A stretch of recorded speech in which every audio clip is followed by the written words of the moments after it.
কেমন লাগছে? জোরে হাততালি হোক।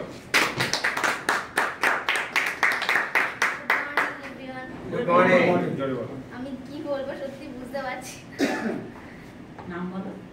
আমার নাম বৃষ্টি সর্দার, আমি বাকেশ্বর থেকে আসছি। তুমি কি করো? আমি college student, BA third year পড়ছি। তার মানে পড়তে পড়তে এই কাজটার সঙ্গে যুক্ত হয়েছি।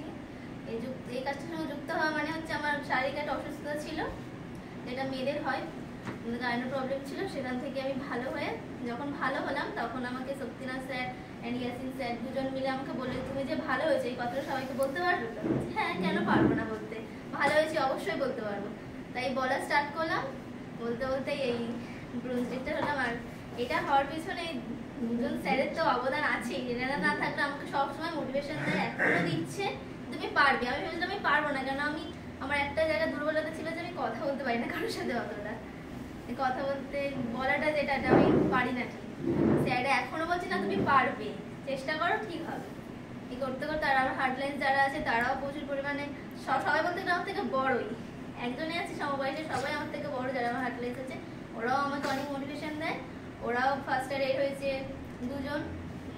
তিনজন ফার্স্ট ইয়ার হয়েছে, তাই আমি ব্রোঞ্জ হতে পারলাম। এই ব্রোঞ্জ হওয়ার পেছনে ওদেরও মানে অবদান আছে। কি লক্ষ্য নিয়ে আসছো প্রেস্টিজে? প্রেস্টিজে আমার লক্ষ্য হচ্ছে বাড়ির ফান্ডটা নেওয়ার। কেন আমি যেটা ছোট থেকে দেখছি যে মেয়েদের কোনো বাড়ি হয় না, কেন বিয়ের আগে বাবার বাড়ি, বিয়ের পর স্বামীর বাড়ি, নিজের একটা বাড়ি যে বলবো যে না আমার বাড়িতে আমি আছি, এটা কিন্তু বলাটা আমাদের সাজে না। সেই জন্য আমি চাই যে নিজের বাড়ি তৈরি করতে চাই। বাহ, জোরে হাত।